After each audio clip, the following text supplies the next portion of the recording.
You better be in the house when them street lights come on.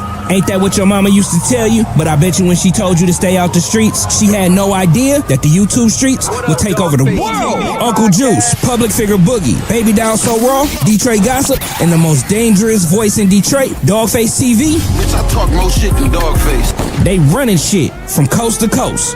Welcome to the Danger Zone. 5, 4, 3, 2, 1. Let's go.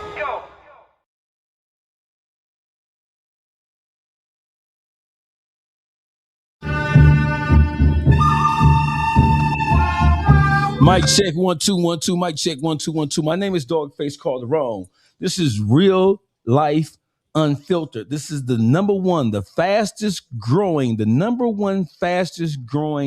podcast in the land. I want to shout out my people over at Real Life Productions, aka Real Life Street Stars.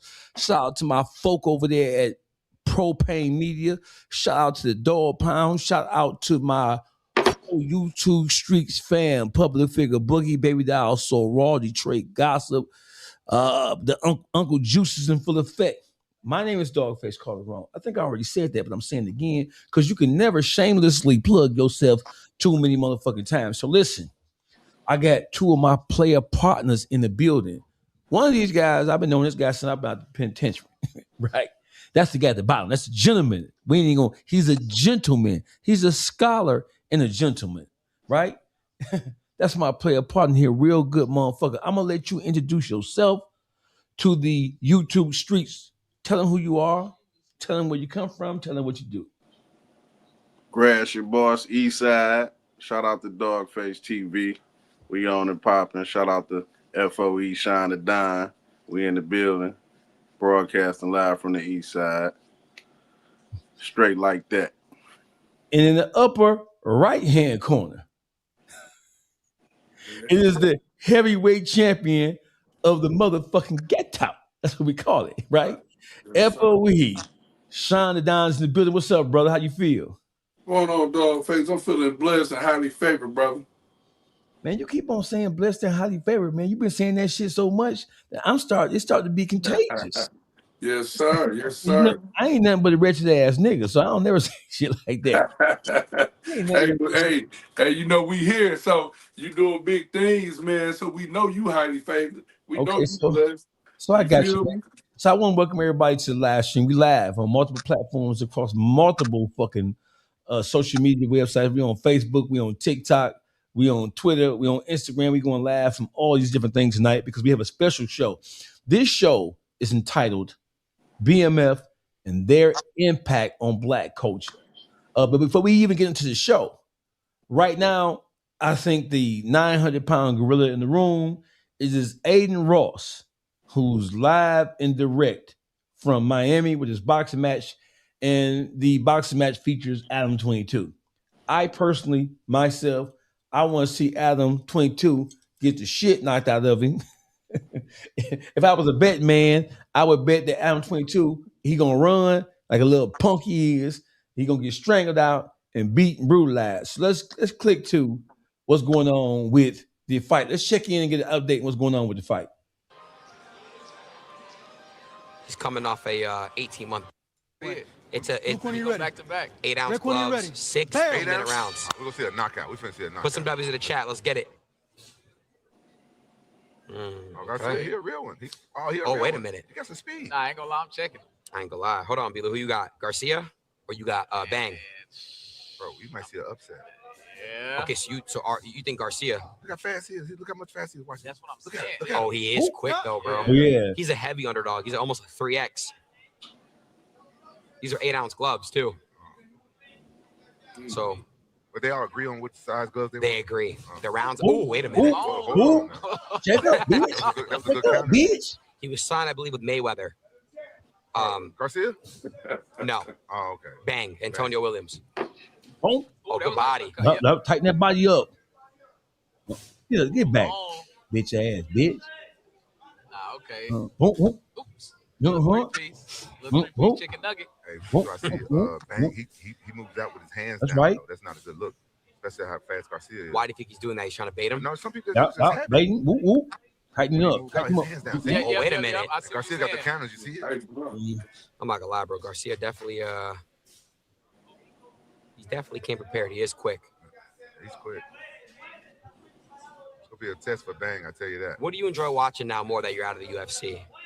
MMA or boxing or both? You know, when I was doing that podcast, I was watching a lot of MMA, but I do enjoy boxing. You know, I want to do a boxing match before I get too old.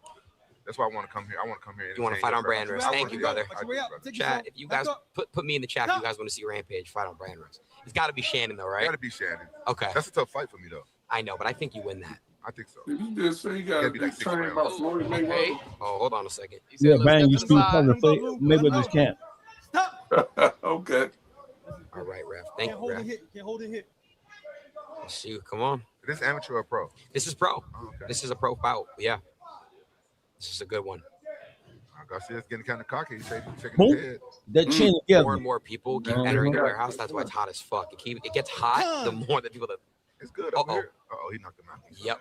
Man, you gotta rinse my shit off, man, with water, man. People feet been there and shit. What the fuck? That microphone. Some of these pro bouts, bro, they take till like the 6th round, 7th round to see some shit, bro. Yeah. Chad, what do you guys enjoy more, pro or amateur bouts? Pro. The pro, they just trading, exchanging. Good fights, though. Yeah, I'm glad you kept doing this, bro. Yep. Got his head. Stop. Chad's fucks with the pro. What the fuck? He about DDT his ass. Rampage, how many of those have to happen before you lose points? 3. Where the ref keeps going, yo, chill. Man, see, in boxing, they don't take no points for that. So they can do 1,000 times. Yeah. Let's put a bell. 10 Seems seconds. like they don't be taking points for that. Because a lot of boxing matches, they don't get Stop. knocked That's out. right. That's right. Yeah. Up his ass up. You don't want to take a point away. That was a good first round. It was a great first round. Like he was about to It's a very DDT him technical up fight. against the I bro. don't know who won that Yeah, one. it though. was. Chad, who do you guys believe on that fight? Who do you think, Rampage? We got Man. Bang. That Bang. was a tough one. That was a tough No, one. it wasn't to call. Rampage, you They bitch both ass pretty nigga. Bang even. got that, you whole ass But, nigga. it looks like Garcia was fast. He had a lot of counters and stuff like He that. didn't hit nobody though. But Fuck Bang me. was more active. But Right. He was more active. Fuck you talking about, Yeah, Rampage. I ain't Get gonna lie. right. That was kind of tough for me. Chat, who y'all saying, chat? Bang, bitch Chad saying ass nigga. Garcia or Yeah. Ty. Fuck you talking Nah, about. Bang or Garcia, Chad. Who y'all think? Not sure. Draw. Garcia for sure. Shit, So bro. on the card, it can go 10-10. Like 10-10 on the first one. Yeah. I got 10-10. Then I call a draw for that one. I call it a draw. For which one? That one? That round? At That first, round, yeah. yeah. Got you. That That was wasn't no kinda- draw. Yeah. That was far from a draw. That wasn't no draw, old bitch ass My chat nigga. said they giving it to the ring girl. I don't know what. my chat degenerates, bro. Wasn't no motherfucking draw, bitch ass nigga. And they ain't watching It's it. gonna get nice. Yeah, right now. just like the very referee, nice. yeah, he ain't watching the damn fight. Right, bitch ass nigga. Yeah, the first round normally for filling out. So let's see what they do now. I want to see that jab from Garcia more. I want to see that jab to the head. He holding it back.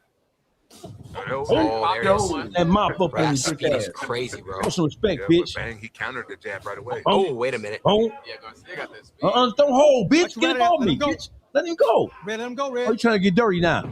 That watch the Mexicans. Mexicans tricky. Oh, wow. Bang He got good blow defense. bell So now.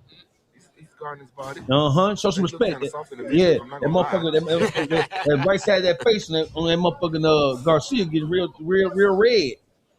Ooh, Oh, there it is. He missed. That ain't nothing. He ain't nothing, bitch.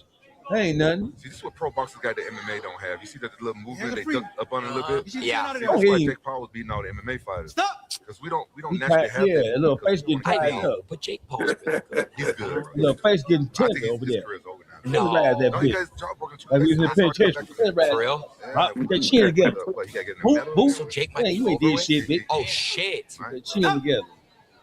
That chin together. He putting Is he it in hurt? his What is head. Charles' Yeah, I'll go over there. Well, you know Ooh, what? I'll go. ooh, ooh, ooh. Tighten that You mouth want up to see you on fight him. again, Ooh, ooh.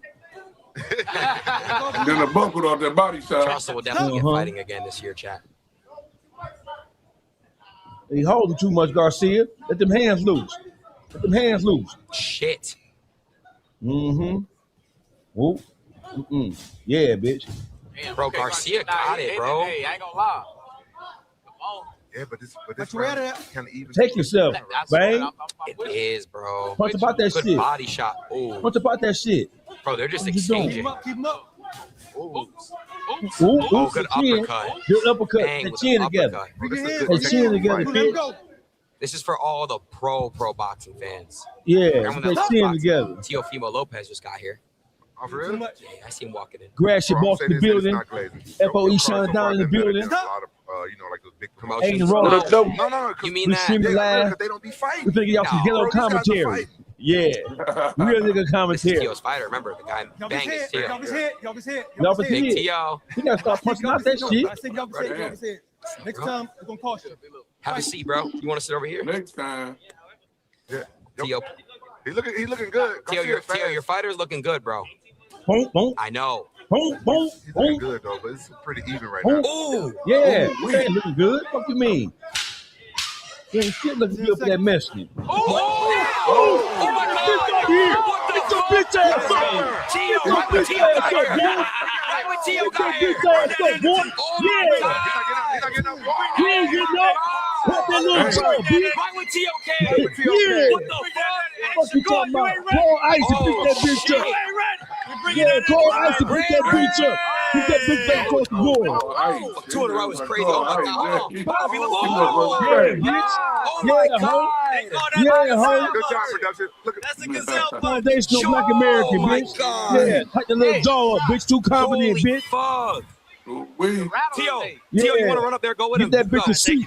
Yeah, go, Tio. Damn. Yeah. As soon as Tio got here, it was over. Right on his feet. That little jaw. what was I saying? You don't see knockdown, Nah, I ain't gonna lie, knockout Chad. stuff like this in boxing at all. I ain't gonna lie, that just gave me chill, bro. I ain't gonna lie, we need more pro bouts like this. This is Yeah. dope. This is fire, That little Chad. jaw We need tender. fights Ooh, like that this. little I can jawbone. fuck with Bang. Back to back. That Crazy. little jawbone tender, Oh my baby. God. You said what?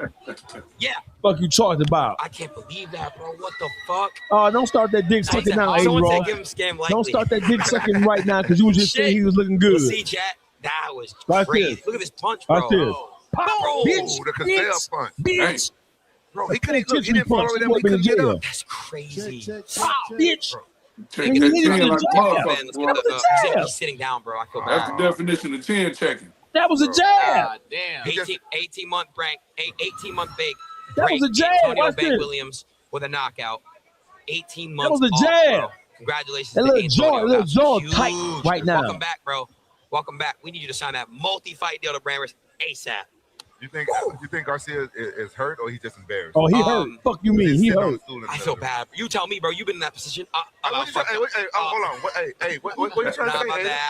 I thought we were boys. What you You're mean? my brother, man. You know, I fucked up. That was I take accountability. Oh, I feel so fucking bad. Don't beat me. You just told that man, Ladies and you tell gentlemen, me you've been in that position before. the winner Right. by knockout By at 2 knockout. minutes and 59 seconds of the second That round. my red, that face tender. You a disgrace to the whole Mexican race. Sorry, son, bitch. My fight about to fight. Oh yeah, your fighter's coming up. You go walk him out. Yeah, hold his fist up, man. Hit that bitch with a jab. That wasn't even a power punch. He hit that bitch with a jab, not that big little jaw losing that bitch. Back to back Knockouts, bro. This is Short one very too, the extreme, short jab. very extreme. Short What's jab, up, that bitch huh? worked. Yeah, that short motherfucker. That one, that's the one you won't see. That Can I short get both bitch. fighters Yeah. over here? Mr. Edgar, can I get you over here? My bad. Oh shit, my bad. There's no All right, fuck. You want to Yes. wait? You want to wait a second? Yeah, Okay, you all want to right. wait. Mouth That open. knockout Yeah, punch. scoot over a me. little bit. I don't want y'all niggas touching me. Scoot. Yeah. All right, Hold on, you let me- good, bro? Come on. All right, both of y'all just had a great fight. That was a good ass fight. That shit was action packed, man. You did your thing. How you feeling right now, bro? Drunk. I mean, with a good punch, but that's boxing, you know? Yeah, it is. I don't That make it mouth. fucked up, but Yeah, he's fucked. this is not my weight class. His He had already equilibrium come off. 4 pounds over the weight limit. That's why he I can't came open 2 his pounds eyes. under. Bro. So when he got me with a good punch, man, I felt With a the little power. bit of shame. He came with this. excuse Okay, to okay. me. So yeah, you caught him. Not You caught my him with a weight good little class. shot, man. How you feel right now? I feel amazing, man. This is not even my weight class. I fight at 135, so Damn, he's a he really killer. bigger than me for sure. Yeah, But he it's is. not He even my weight fighting class. I my fight at side. 35. I ain't been in the Yeah, ring in you 2 better- years. But I want to thank Brand Risk, Take Over Promotions. I want to thank God. I did this for y'all, man. I did this for y'all. God bless us. I saw you Kodak bopping. Great coach. I saw you Kodak bopping over there after you had that kill shot, bro. So I know you feeling it. Are we gonna be able to see you again in another fight? Hell yeah, for sure. If y'all want to see me again or not? Yes. All right, for sure. Let's do it. Yeah. Nah, for sure. Yeah. Let's do it. We need you. Let's do it. You got anybody you got your eyes on, or you? Yeah, anybody Bird can connect. I want to fight Charles Hold on, White, Charles. man. You want to fight who? He said it. I don't think you want none of Unc, man. I don't want none of Unc, man. I love Unc, man. I don't want none of Unc. All right, man. Congratulations, bro. You did your Jordan, motherfucking everyone thing, needs bro. to We walk will be that way. seeing you That soon, nigga dog. big 135. Yes, sir. Good job, coach. Man, shit, that's a big 135. Coach, that's how you do it. Yes, sir. Oh, bro. All right, I'm gonna come down and do the interviews now. T.O., man, that's T.O.'s fighter. We gotta see maybe T.O. versus Rampage fighter. Who knows? I ain't gonna lie, bro. I'm going to get me some fight. You gotta get one. So listen, Young Doug just gave me a female fighter. I'm gonna have her from the Hey, next so one. listen. So I got a meeting with Don King and his lawyers. Okay. With the possible proposal for me to take over Don King promotion. Oh shit. Okay. So what does that mean? I'm gonna promote fighter like the old. I'm gonna be the. Y'all know what it is, man. You tuned into the best. This is real life, unfiltered. Hey, shout out to my guest, man. We had to take I'm sorry for cutting y'all off, man, but we had to take a break to get that out. And I'm glad we actually saw. So did y'all think? Well, how did y'all think that fight was going prior to him getting that motherfucking death blow to that jawbone? That short jab, a bad motherfucker. Yeah, it is. Hey, that's the kind of jab your mama hit you with. That unexpected one. That's that unexpected. Yeah, buddy, he didn't see that one coming. That's your motherfucking mama jab. My name is Dawgface Calderon. Welcome to Unleashed Unfiltered. I have my man, the Gratiot boss in the building. Big Eastside is in the building. F.O.E. Shawn The Don is in the building. Hey, listen. This show is titled BMF and their impact on Black culture. So we're just going to jump right into it. But while we're doing this broadcast, I want y'all to know that when Adam comes on for the Jason fight, we're going to pause the show and go live to that. So just so we're on the same page, because we need to see that. I don't want y'all to have to go nowhere. When there's anything good going on with that fight, with that boxing match, we're going to show y'all just exactly what it is. So y'all don't miss nothing. I don't want y'all to miss nothing when it comes to this fight, right? So the next fight to come on, I'm gonna show y'all what it is. I don't want y'all to miss nothing. You know how the game go. I wouldn't do y'all like that. Gratiot boss, what's the word with you, bro? What's the deal? What's the deal? How you feel? Man, I'm feeling good, man. I'm feeling good. Been a long time since I saw you, brother. You ain't came to holler at me. You ain't came over to the east side of things. You ain't pulled up on me since Polo, took his hiatus. Oh, Polo doing all right, man. Okay, I'm glad. He just lost his mama. God bless the dead, man. Rest in peace, Miss Jones. Yeah. I fuck with Polo. Shawn The Don is in the motherfucking building, brother. So listen. So listen.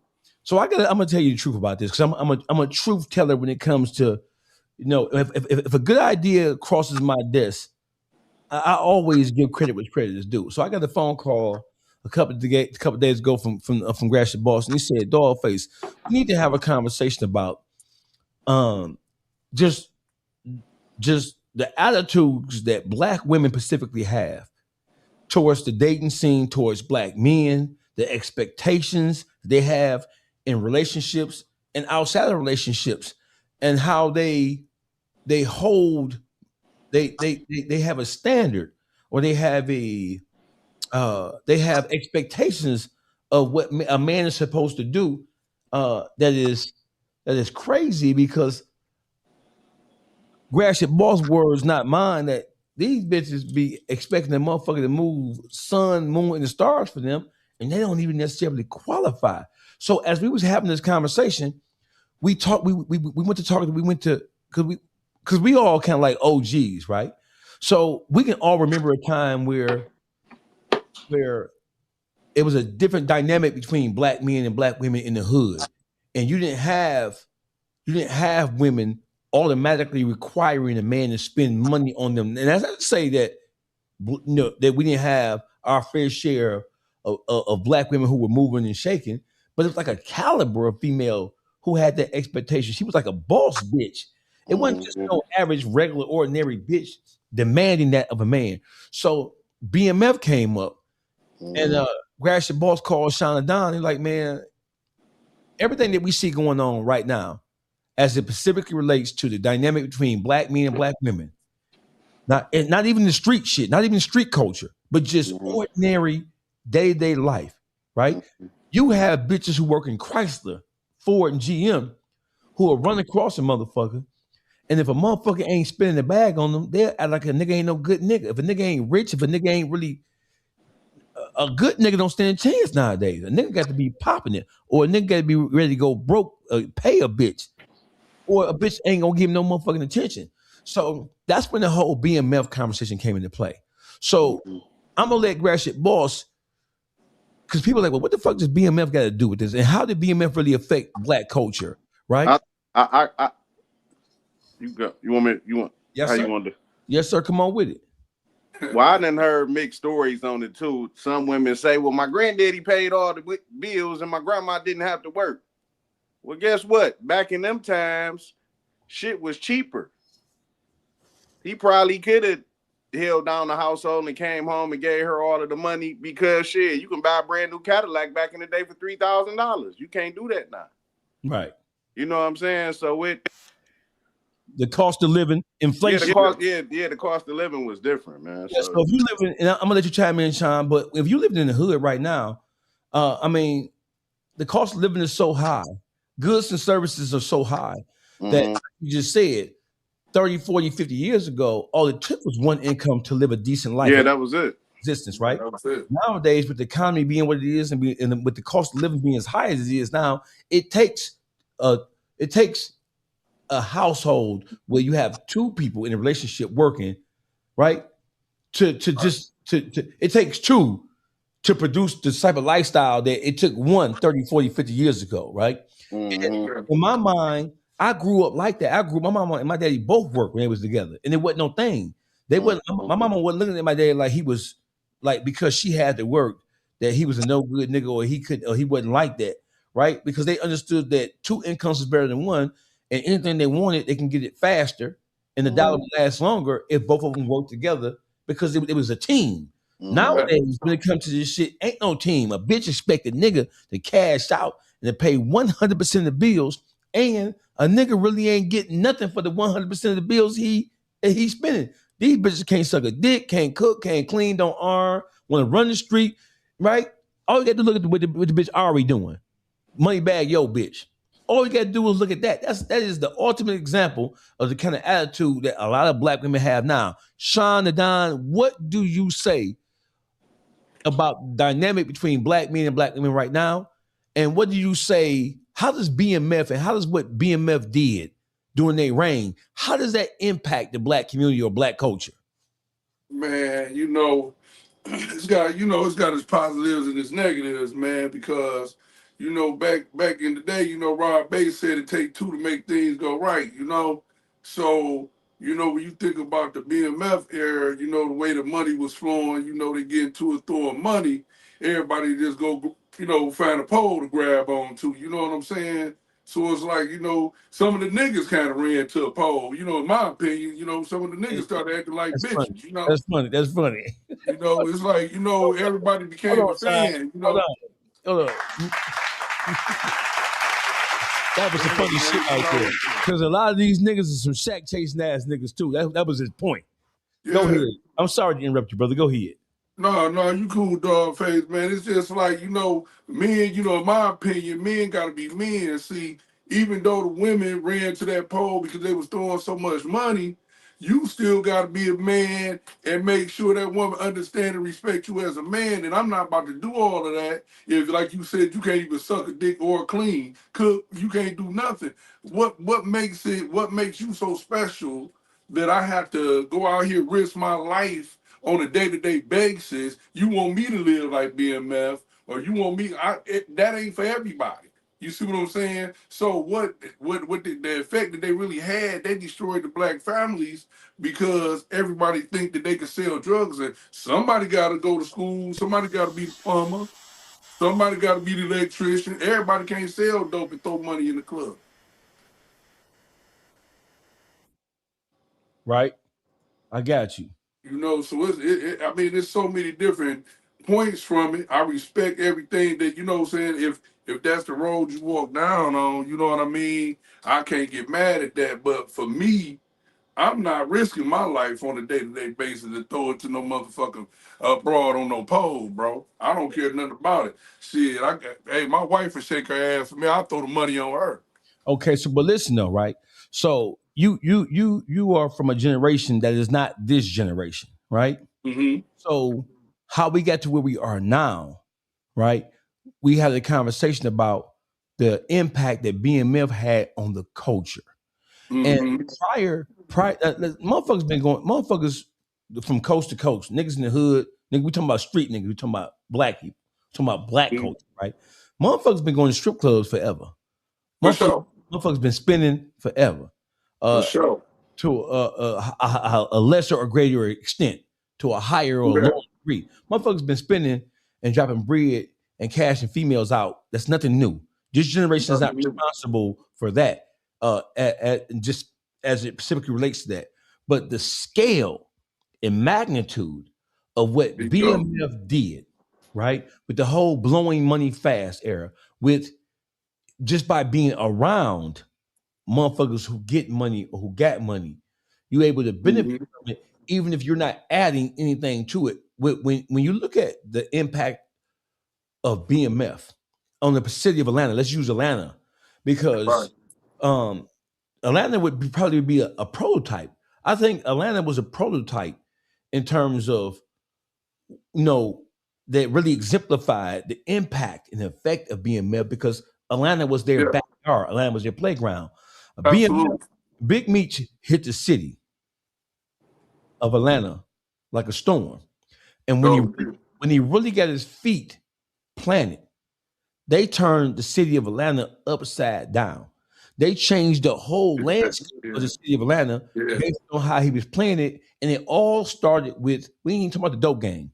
None of this conversation is about drugs at all, period. This conversation is about how the BMF movement, it impacted the strip clubs first and the nightlife of Atlanta. Not just the strip clubs, but clubs, period. Because everywhere they went, whether it was a strip club or regular club, they was making it rain. They was balling on the highest level of balling that you could get from a hood motherfucker, right?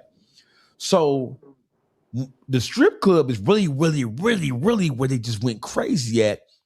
And they were rewarding strippers primarily. They were rewarding the strippers. So the strippers didn't even have to earn shit. The strippers were rewarded simply by being in the presence of BMF. And you had, I can remember reading the stories. I can remember reading the Vibe, the Double XL, Source Magazine.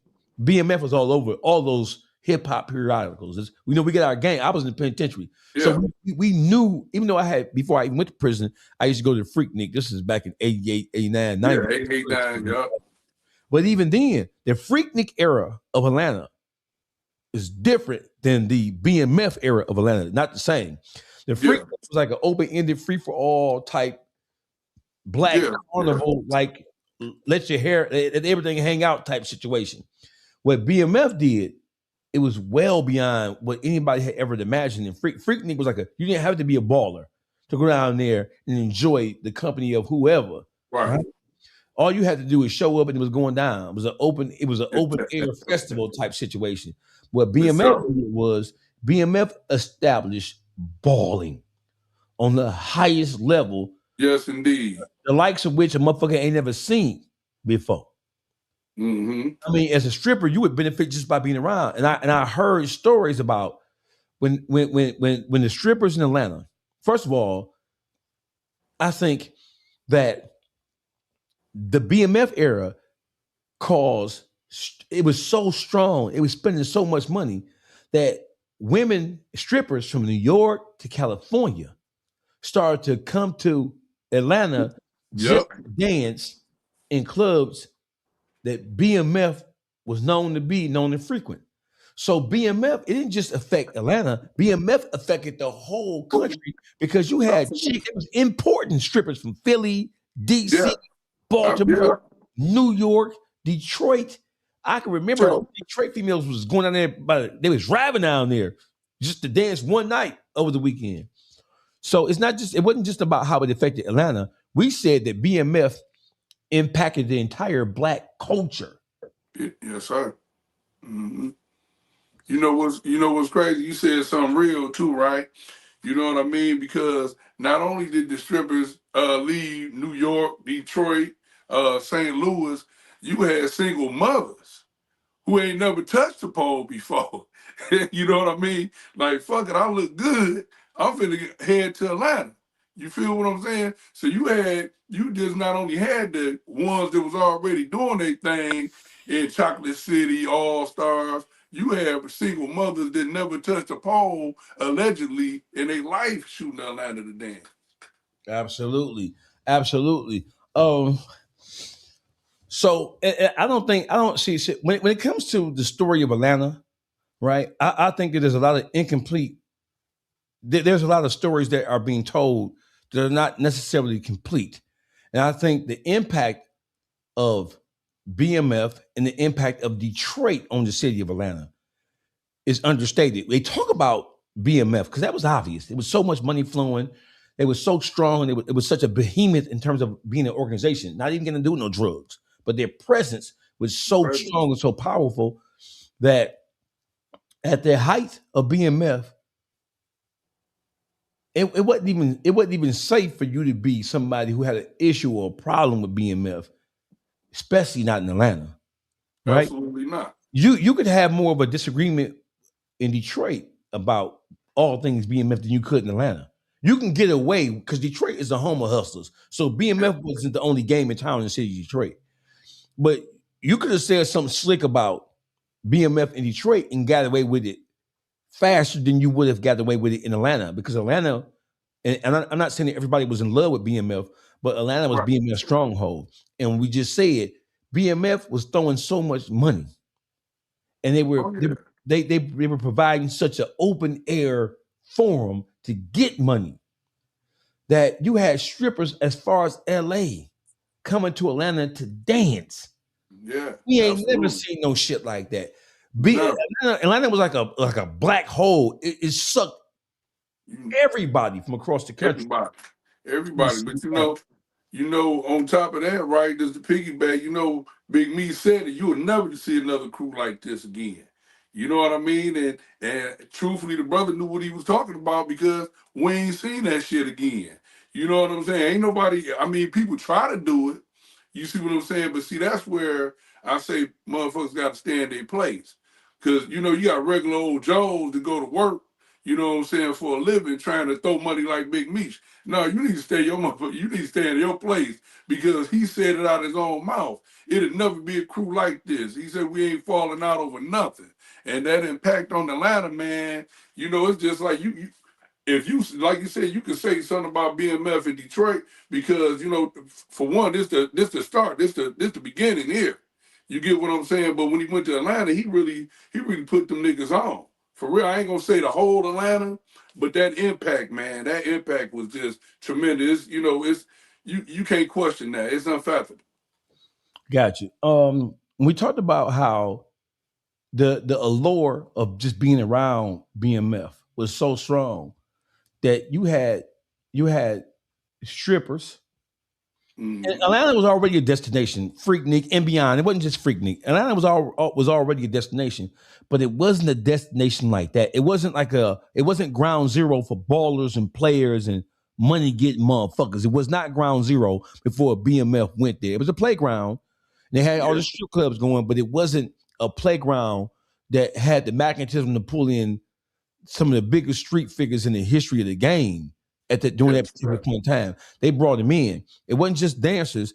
They turned Atlanta into a playground for athletes, for stars, and everything. You feel Atlanta wasn't then like it is right now. It wasn't like ground zero for black entertainment like it is now, right? Yeah. So Gratiot Boss is back in the building. Boss, we talked about how when BMF was in full effect, you had dancers, you had dancers from across the country leaving where they danced at in whatever cities they were in, from LA to New York, just to go to Atlanta, just to be around the BMF experience. Do you know how powerful of a movement?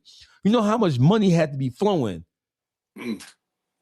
Do you know? Because the stories was reaching, the stories of what BMF was doing was reaching Minnesota, Wisconsin, Houston, LA, New York, Miami, Baltimore, DC, Philly, the Carolinas. You had dancers, you had women who, like the brother said, Shawn said, you had chicks who wasn't even dancers. It was like the Underground Railroad. Yeah, they went to Atlanta to dance for the first time because they knew that money was flowing like that. Mm-hmm. Yeah, hey man, I'm telling you, I seen it firsthand. Like you said, Atlanta was always, was a destination because when you go back, like Detroit, we big on music here. Hitsville, USA. So a lot of guys, back in the mid '80s, early '90s, everybody, it was easier to go to Atlanta to get on with the music scene, or at least that's what everybody thought. It either was go from leave Detroit to go to New York, or go to Atlanta, you know what I'm saying, to try to get on with the music thing. So, like you said, Dawgface, a lot of player partners had already started migrating to Atlanta. You know what I'm saying, and that's where that What Up Though, the D-Boy shit come from, all that shit come from. You know what I'm saying, because originally the D-Boy shit is some Detroit shit. It certainly is. Gratiot Boss, what you say on that? Yeah, I definitely feel like it was the Underground Railroad, man. Everybody was going down there, shit, trying to get a taste of it, man. Get a taste of that money. Mm-hmm. Right. So, let's talk about so we know what the money would do. I mean, long before BMF ever existed, if you a hood nigga, even if you wasn't touching no paper like that, you had the opportunity to see somebody else touching paper, and you also had the opportunity to see what the effect. Yeah. Because I know guys who was like dorkiest, lamest niggas in the world. And they wasn't really, we know that money is an automatic magnetism, especially in the hood, because you have so few people who have it, that the ones who do have it, they stand out like sore thumbs. So, so motherfuckers been coming off their bread for a long time, but never to the degree of just BMF. In the reign of BMF, it changed the social dynamic of everything Atlanta, but it also had an impact on the urban environment across the country because BMF turned Atlanta into a big ass fucking black hole, and it sucked all things blackness everybody into in. Just athletes, regular hood niggas, just whatever, dancers, regular people, just whatever, right? It turned it into the black metropolis, right? But it also had, it also was the start of what we call "it ain't tricking if you got it." That it's a bar. That statement, I think Lil Wayne made that bar more famous than any other hip hop artist. It ain't tricking if you got it. Because before then, there was like a line between paying a bitch for her time and attention and just fucking off with a bitch. It went from bitches just benefiting from being around a motherfucker who making money to females expecting you to pay them to be around or to be in your company.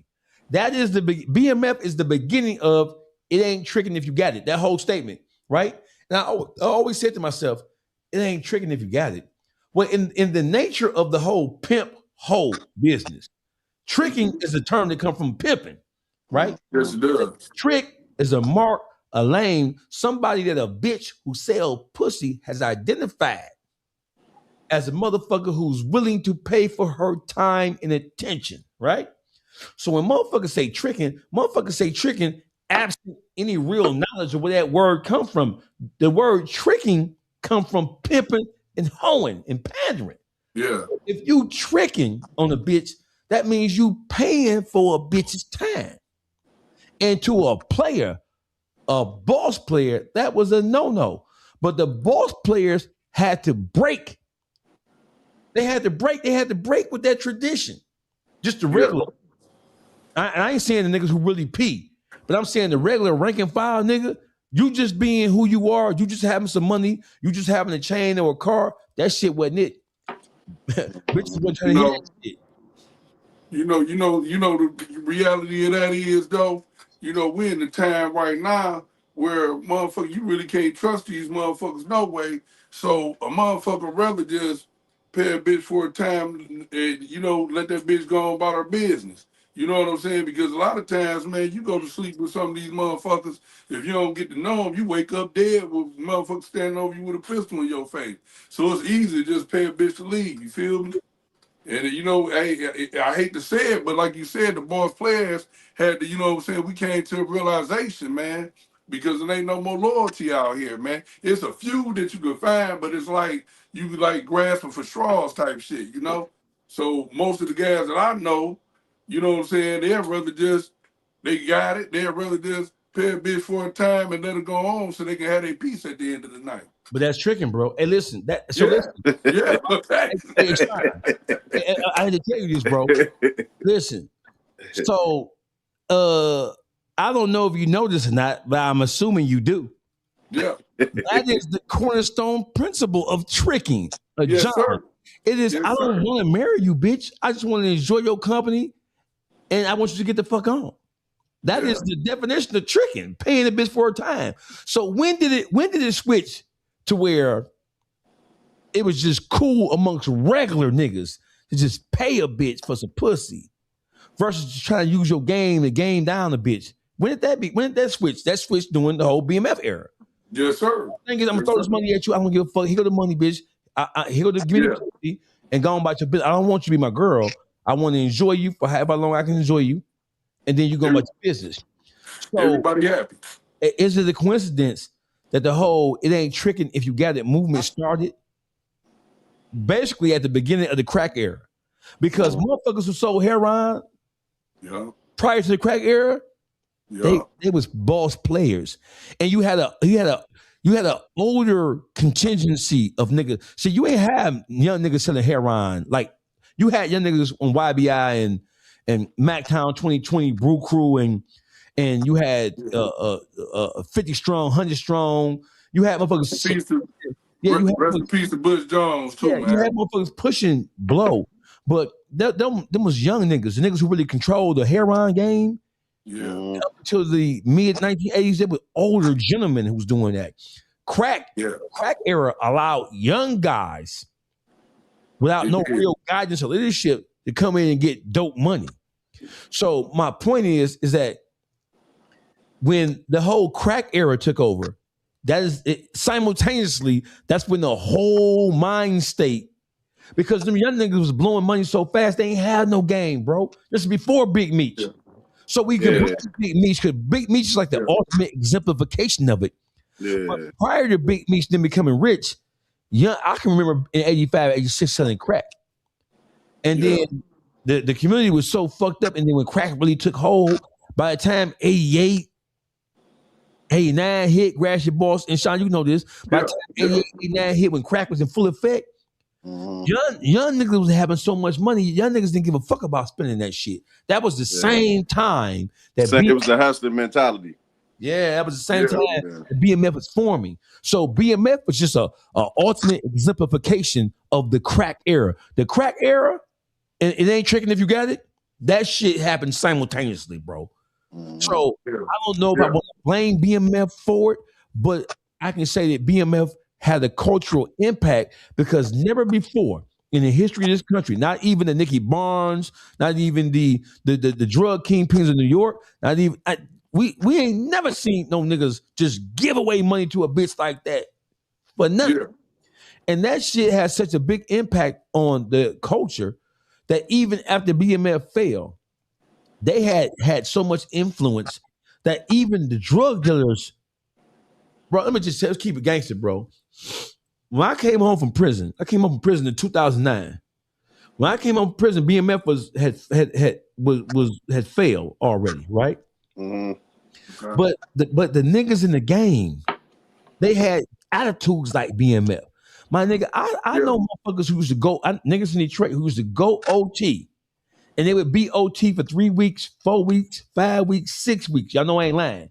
Mm-hmm. They would come, listen, bro, the Sting, Starving Marvins, Erotic City, you had niggas from east to west side would go OT, risk their life, sell dope, risk their freedom, and come back to Detroit, and they would schedule stripper parties where you would have the east side versus the west side, and you would have all the niggas who was getting money on the east side and all the niggas who was getting money on the west side. They would meet Erotic City, The Sting, Starving Marvin's, not Black Orchard, but Crazy Horse. Yeah, the Crazy Horse on Michigan, yeah. Bro, they would be in that bitch. Listen. The bottle of champagne costs $69 around the corner, right? Yeah. They was in that bitch buying. Listen, niggas wasn't even buying no. Listen, niggas wasn't even buying Don P, but Don P though it was Mo, Cristal, all that shit, Jay-Z shit, right? Mm-hmm. Niggas in that bitch paying $600-700 for one bottle of champagne, and the strip clubs would stock about 100 bottles on average. Every bottle would be gone. Yeah. Every bottle, all the ones would be gone. Sound about right. Niggas never be throwing $40,000-50,000 each. You have 4-5 crews in there throwing $40,000-50,000 a piece just to prove to the other niggas it wasn't even about the bitches. Yeah. That's what BMF did. BMF made it to where it wasn't even about the bitches. We're trying to show you that we like Big Meech.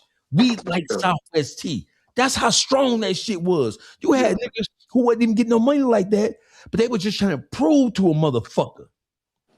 Bro, that's why Detroit, and that's why so many other cities across this country have so much love and admiration for BMF, because they was just throwing that shit. And you had niggas who wasn't even laying like that. Throwing big facts. Throwing that shit, yeah. That is the impact. That's one of the impacts of BMF.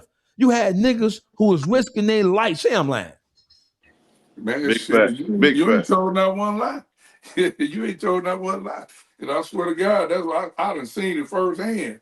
Motherfuckers go OT 2-3 weeks, or sometimes stay out there for a couple months, come right back and just go to the club, hit the Crazy Horse up, or back in the day, All Stars, and go on that motherfucker and go crazy. Just go on that motherfucker go crazy, be like, you couldn't even see the motherfucking flow. Now listen, if you notice Gratiot boss ain't saying nothing, I want you to notice that he ain't saying nothing. Because I want you to notice why he ain't saying nothing. Because he was throwing that money too. Yes, he was throwing that money too. It's all peep how quiet this nigga got. Yeah. Hey, son, listen. While me and you was in the penitentiary, guess what this nigga, son? So listen, I want to call to your attention that when I was saying, I'm telling this part of the story, you agreeing with me? This nigga down there ain't said shit. He ain't said shit. Hey, I wish I had some of that money back, man. The first time I seen him was at Erotic City, and he came in that bitch. They were like, Gratiot boss in the building, and every bitch in the club went over there, and I didn't even know who this nigga was. Know what I'm saying? Every bitches would get up from bitches would cut dancing short. They ain't get off your lap and go get on his. Bro, listen, I'm telling you what God love. I'm not lying to you. When he would come in the club at Erotic City had the best food in the city, by the way. That's just right. Yeah, off top. When he would come in the building, bitches would leave other niggas' booths who was laying like that. They would leave. He didn't even have a booth yet. They would clear a booth out for him, and the bitches would be waiting at a booth that he ain't even got there yet. That's a slide dog. That's a slide dog right there. So, cause I'm like, why you ain't saying nothing? Why you ain't saying nothing? This nigga name is C.O.D. Yo, like a church mouse, ain't he? No, bro. Hey, CJ, tell you, it ain't tricking if you got it, right? Man, listen, little known fact, he was C.O.D. Cash on delivery. He would come on that bitch and make that bitch go berserkers, if that's a word. I just made that shit up though, right? So say it. Why you ain't saying nothing about this particular part of the conversation? Why are you so quiet over there? Because you done bought several bitches houses and cars and Rolexes and shit. Bitches pro you, Big Meech Jr. Bitches that proed up off you. You don't get nothing to say? I ain't got nothing to say, man. It's almost like he at church or something, man. Right. No church sermon. No, listen, I'm gonna tell you something. I'm gonna tell you why, Sean. Because at first this conversation was real cute to him until he started thinking about it. Wait a minute. That was me. That was me. I was yes, you. It was you. That was you. That was you. Every parties, birthday parties, everything. Because when we was coming up, it wasn't real clever to go no strip. We went to strip club. Strip club was looked at some seedy underworld shit. It wasn't no player shit. Yeah, it was a fantasy. It was like some shit that niggas. You know what I'm saying? The crack era turned strip clubs into the place to be. Regular clubs wasn't even hit no more. You had to go to the strip club to eat, to do whatever, just to lounge, to hang out. You know what I'm saying? That's what it was, that food. And you know what, on some other shit, not to cut you off, Dawgface, but you got to think about it too. That's when the niggas stopped dancing in the clubs, because we stopped going to the regular clubs and we started going to the strip clubs. Yeah. And letting the bitches dance. You know what I'm saying? So now that's why you go to the club now. Motherfuckers just standing around holding the wall up. They in the wrong club. They need to hit the strip club.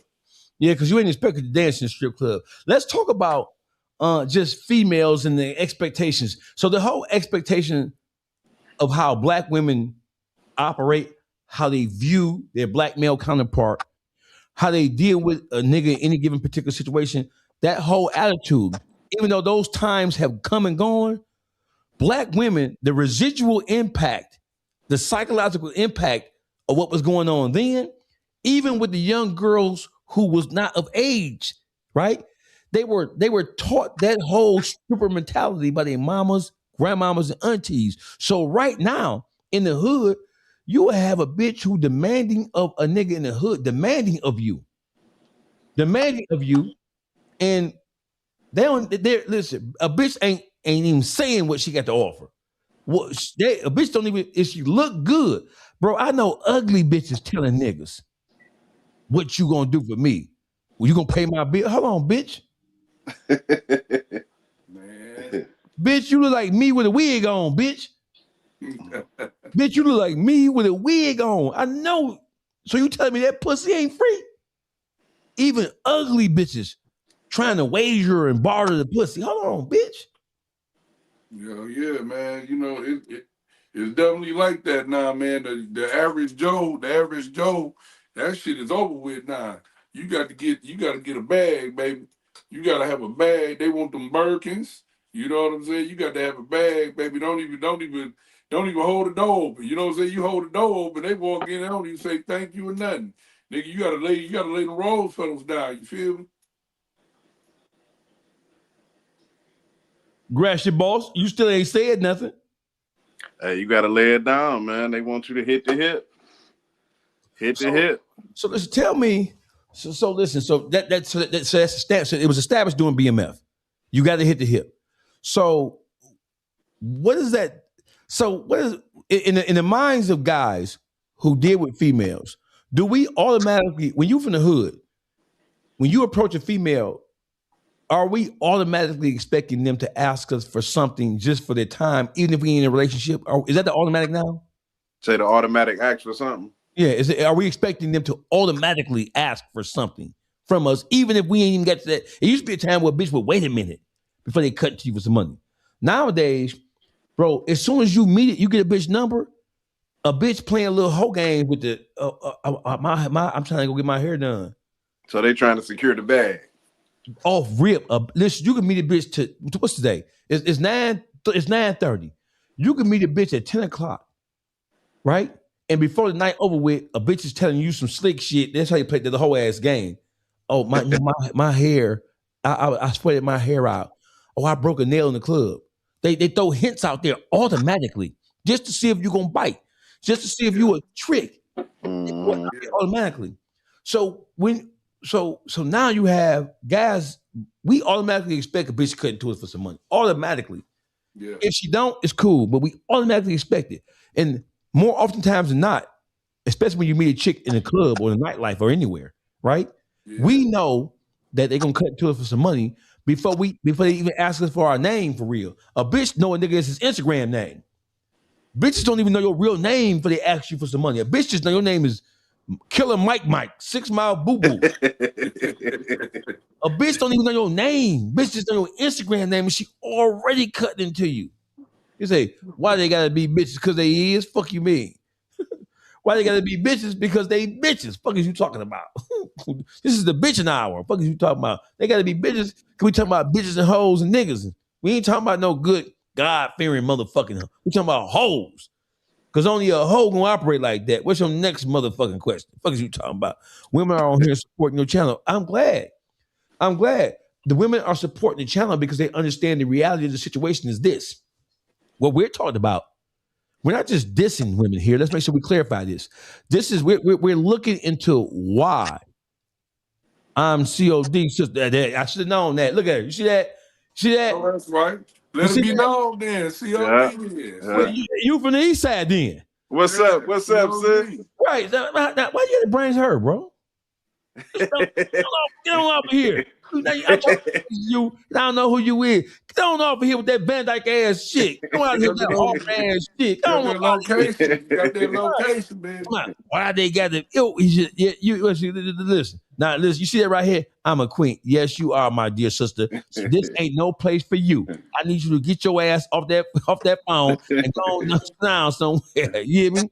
Yeah, look, I own my own business. Why you gotta brag about everything? We know, I know who you is, man. You gotta brag. Shit. Keep getting it, baby. Yeah, look at it. Yeah, no, and stay down, Nick. We don't need you back here because Detroit, this is the land of bitches and hoes.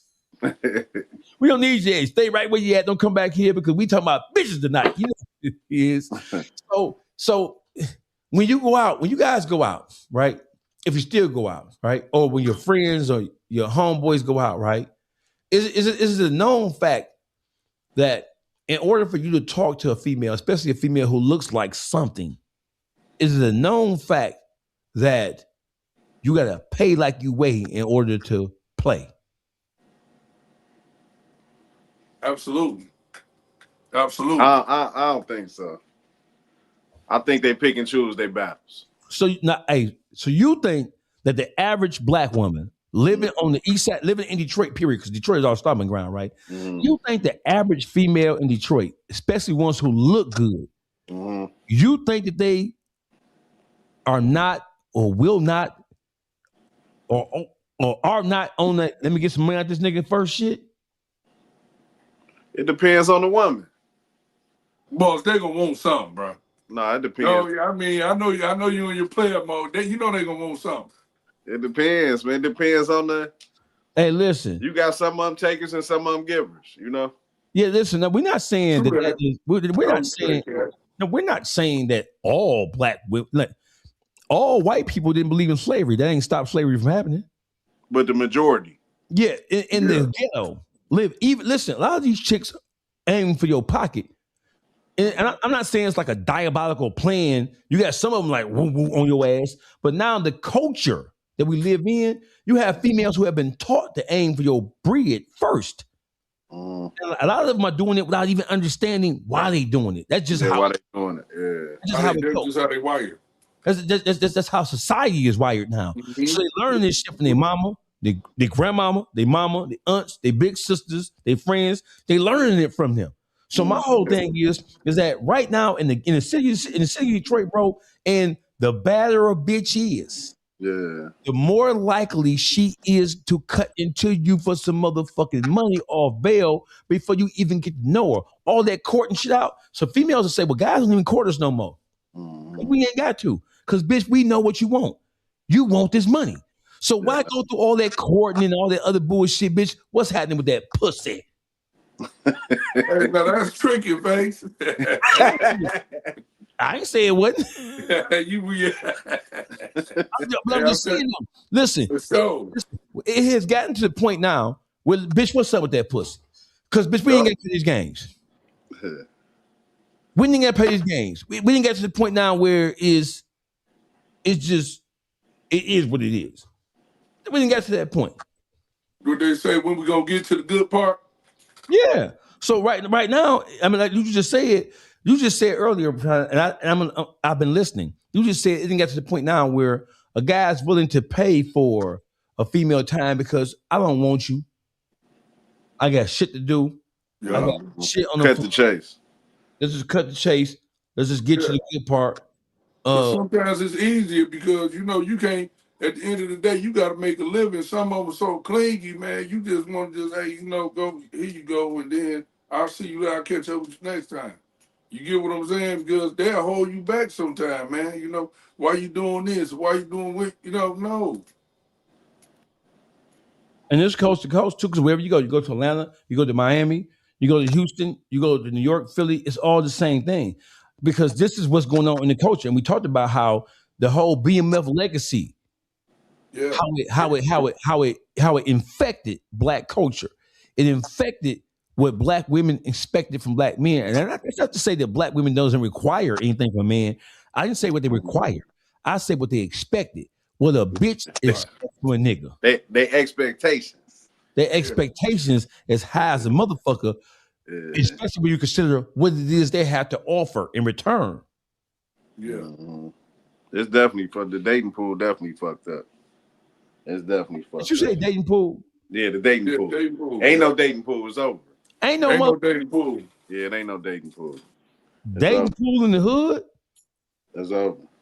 Ain't no motherfucking dating pool. This shit's about fuck. Period. Let's cut the chase. We cut the chase. So let me ask you guys a question. It's about what Janet Jackson said. What have you done for me lately? Huh. Yeah, but that's Janet though. These bitches is Aunt Esther. That's Janet though. That's J to the J. J to the J could do that. But you got bitches who ain't known nothing, but still possess the attitude that you have to give something in order to even be in a company. A bitch listen, bro. You meet a bitch right now at a strip club or regular club. I ain't talking about no strippers. We ain't talking about what strippers expect because that's a place of business. So of course they're gonna want to be compensated for their time. We talking about the stripper mentality has spilled out of strip clubs and has gotten into the mind of females who not even strippers, bro. Yeah. We used to strippers, hitting your pocket and trying to hit you for that bread. We used to that. But now, that's what they have for. You got regular chicks who have stripper mentalities nowadays, bro. And then they got the new thing now. Hey, I'm me and my girls down here at the club. Why don't you pull up? That's a trick. Yeah, that's the trick. That's the trick to pay the bill. That's a trick, bitch. Yeah, that's that new one. Yeah, that's that new one. Hey, hold on, wait a minute. Did you hear what he just said? Listen, that ain't nothing even new. Yeah. They've been, what's this, 2026? How long they been doing it? Bro, they've been doing that shit. Gratiot, boss, I met you probably about in 2010, 11, probably. Yeah. Right? Yeah. When we was going to erotic, for a fact, it was like 13, 14 for a fact. I had already rented to you, but when we really got cool, it was like 13, 14 when I was managing Red Zone Tay. So Yeah. Bro, listen. They've been doing that shit since Call You to the Club as a thing. Yeah, that's the bullshit. That is, I'm gonna say, bro, that was Waterfalls. I'm gonna say Waterfalls. I'm gonna say that. Mm-hmm. Call You to the Club. This how I'm gonna tell you what. I take that back. I'm gonna say that was like 2000. I'm gonna say 2012, right? Because I can remember when Club Fridays, when Friday on Evergreen and 696 between 2 miles. Yeah. When Gary Chandler and A1 was out there, Gary Chandler was DJing, A1 was the host. That's the first time bitches will call you to the club for no other purpose but to have you pay the bill for her and her homegirls. And a bitch ain't trying to fuck. Now, bitch, hold on now, bitch. I'll tell you this right here, bitch. Yeah. Bro. Or call you to the crib and they got a stripper pole in the middle of the living room. Nah, that's a dangerous bitch who got that in their living room. Yeah. That call you to the club and everybody get to looking at their phone when the bill comes. Yeah, that's the finesse. Finesse 2 times. A bitch will call a nigga to the club. That's a whole. So listen, you tell me what a bitch got to think about you to be out with her homegirls and call you. Where you at? Right? I'm on the block. Oh, you ain't coming up here, right? And they had trick a nigga into thinking he finna get. Oh, where you at? A nigga only saying where you at because he thinking, okay, bitch, when you at 1:30, 1:45, bitch, meet me at the room or something. But no, if you even want the possibility of meeting me at 145, 230, you gotta come up here and pay this bill. That was an expectation. Tell me I'm lying. Man, I'm trying to tell you. That was the finesse. Yeah. That's what was the conversation before they called you? Y'all had this nigga pick up this bill. Yeah. Yeah, I mean, listen, bro. I don't even think. I think it was certain bitches who flag girls who already knew their homegirls had niggas who was on that tip. Yeah, for sure. They would just pick a nigga. Know what I'm saying? They would take turns. If we here one day, then you do it. Then the next day you have your nigga do it, and all these hoes got 4, 5 niggas trying to fuck. So they bitches ain't paid for nothing. They call the lamest nigga in the phone. Hold on, brother. Say it again. Yeah. They call the lamest nigga in the phone. Do you know who they called? Watch this. You big dummy. You big dummy. You big cold-blooded dummy.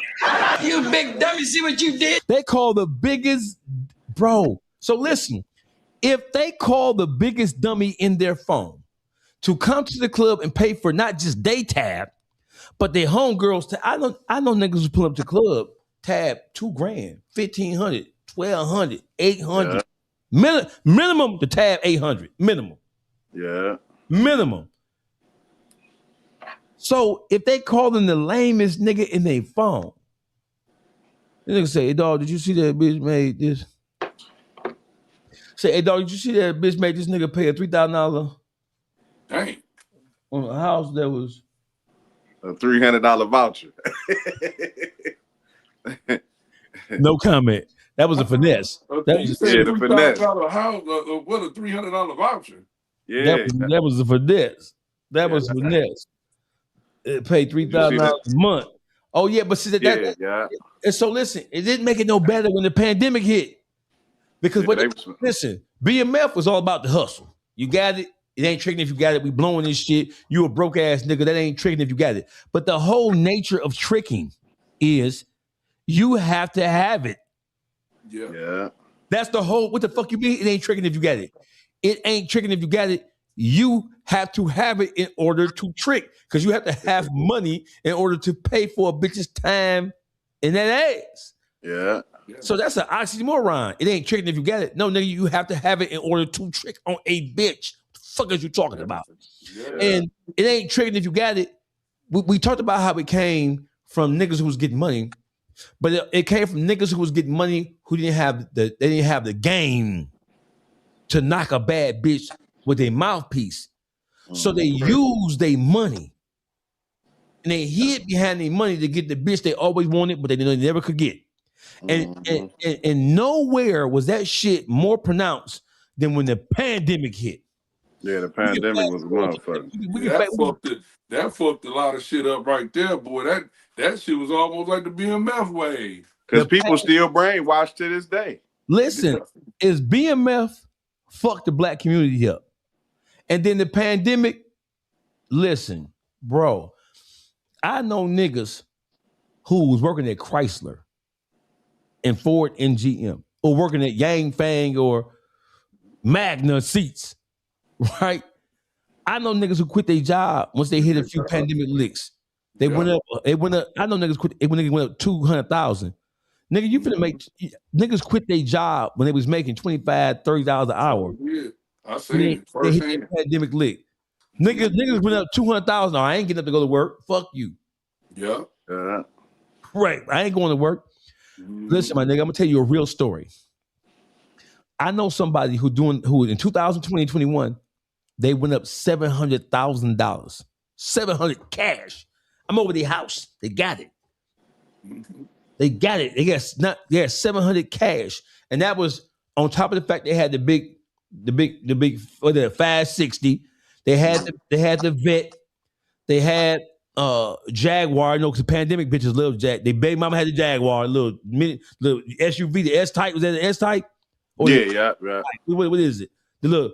What's that Jaguar SUV? What is it called? F type? Was it the F type? F. Yeah, the F type. Yeah, it's the F. Yeah, the F. Yeah. Listen, these niggas during the pandemic, the lamest niggas in the world was getting money. These niggas didn't go make it right with their baby mama or with their wives. They ain't go buy no houses, no buildings, no commercial property, no investments, no nothing. These niggas were the niggas who never had nothing, and so therefore they could never get the attention or command the attention or keep the attention of a bitch. They use that money like a weapon. And the lamest niggas in the world, these niggas didn't go get no nurses from DeVry and what's the other nursing school? Everett. I can't think of it right now. Yeah, I'm These niggas didn't go to Everett and get a bitch who was going to LPN school. These bitches didn't go. These niggas didn't go get no bitch who was going to nursing school. You know where they went? These niggas went to the strip club. Went to the strip club. And they pulled the bitch out of there they always loved. But they never could get the bitch because they ain't had no breed like that. And the bitch never paid no attention. These pandemic niggas went to the strip clubs. Bro, I seen stumped down diabolical hoes who was sucking dick in the back of the... True story. These bitches get salons. These bitches was driving F-types, Range Rover. See, you know they drive Range Rover. No, I ain't lying. No, I ain't lying. Every bitch in Detroit who looked like anything, who was a stripper, bitches had Jaguars, Range Rovers, and what else was them hoes driving? They had Jags, Chargers. Yeah, they driving the shit the niggas driving. Yeah. Every bitch, right? Every bitch. And then when that pandemic money dried up, slingshots. Slingshots. Yes, they did, said. Bitches I got tired of seeing them goddamn slingshots. Bitches in Cancun. Listen, Detroit niggas invented Miami in November. That was Detroit niggas who invented that. It was a thing called Miami in November. No, Miami November. Well, all niggas who was killing them pandemic era niggas was going to, it was so many niggas in Miami in November, bro, before Thanksgiving. It was the first weekend of November. It was Miami in November. That was the Detroit holiday, bro. Yeah. It went from there to Houston and then flying the bitch out. A bitch ain't never been on a motherfucking airplane till the pandemic hit. For sure. A bitch, and niggas wasn't flying hoes out on Spirit and Frontier. Niggas are flying bitch out on American Airlines Delta. Yeah. but we're getting on Spirit and get on Delta. During the pandemic, if you try to put a bitch on a Delta flight, a bitch will call you a broke ass nigga. She'll call you a broke hoe ass nigga. You was expected to cash out on a bitch. The pandemic, which one had the worst impact on just, was it BMF in that era or the pandemic? I'm still gonna say I say the pandemic. I say the pandemic. Because hey, look, wasn't nobody cooking. Everybody was ordering food. Crab boils. Wasn't nobody cooking no food. Listen, if motherfuckers would have been doing more cooking, people probably would have still had some money. Yeah, big everybody was them did what hood niggas do with money. You know what I'm saying? So yes. Yeah, that pandemic really fucked them up. The pandemic gave niggas with no hustle whatsoever. Yeah. Listen, my nigga, I'm gonna tell you God honest truth, bro. The pandemic, my nigga, I'm a Somerset shopping nigga. And everybody know that. My nigga, I got the managers and assistant managers of Saks Fifth Avenue, Neiman Marcus, Gucci, the Louis store. They had when something would come in because it was real scarce through the pandemic. Bro, during the pandemic, there was nothing in Somerset. Somerset was like a store, the Somerset reminds you of a grocery store on The Walking Dead. Yeah, it was nothing in that bitch. Looking like it was going out of business. It was like going out of business. Yeah. And then the lamest niggas was able to boss up on niggas. The lamest of the lame niggas was able to, it was competing with dope. Listen, a bitch didn't want no dope boy. Nope. A bitch wanted a sucker ass, trick ass pandemic nigga. That's why I said tricking. Yeah. Can never be considered a good thing. Never. Sure. You can't never consider tricking no good thing. Never. Man, some of these niggas couldn't even afford a gun. All of a sudden during the pandemic, they getting 300 blackouts. They got the F.O.E, ARP. The pandemic was dangerous, bro. Yeah, because everybody, the little kids had money. Yeah. Little kids had unemployment cards. The pandemic. Listen, the little kids. You ain't see nobody at the back. You ain't see nobody at the gas station begging. They had money. Hey, listen. Everybody had. You ain't see nobody at the gas station. During the pandemic, even the niggas would be standing on the side of the freeway. They wasn't there. They wasn't. They had money. They wasn't there. They was eating seafood balls too. Shit. Man. They ain't doing that shit now. Trump on their ass about that snap. The motherfuckers ain't doing that shit now. I ain't seen the seafood boil yet. Man. I have a question for you guys. To the black community as a whole, the relationship between black men and black women, young and old, that shit is so toxic and so fucked up. There's so many misunderstandings. Like when I say misunderstanding, I mean standing. Not like we have a misunderstanding, we get over it. I mean, there right now, the misunderstanding between black men and black women, that shit is like systemic now. It ain't just like this shit is ingrained into the culture now. BMF, and then what happened with the BMF changed the mentality, and then it made regular niggas wish they had it because they saw how them hoes was responding to that bread. And then the pandemic came and put the nail in the coffin of black relationships, because you can't even have a conversation no more. You can have a job making $60,000, $70,000 a year, and the bitch tell you that ain't nothing. What? What are you talking about, bitch? Listen, a nigga could be making $50,000, $60,000 a year, and a bitch like, oh, you broke. Yeah. What? Or get mad because you ain't never got no time. Or get mad because you ain't never got no time for her. He always at work, girl. Like, man trying to make a living. At least he got a medical plan that ain't through the state.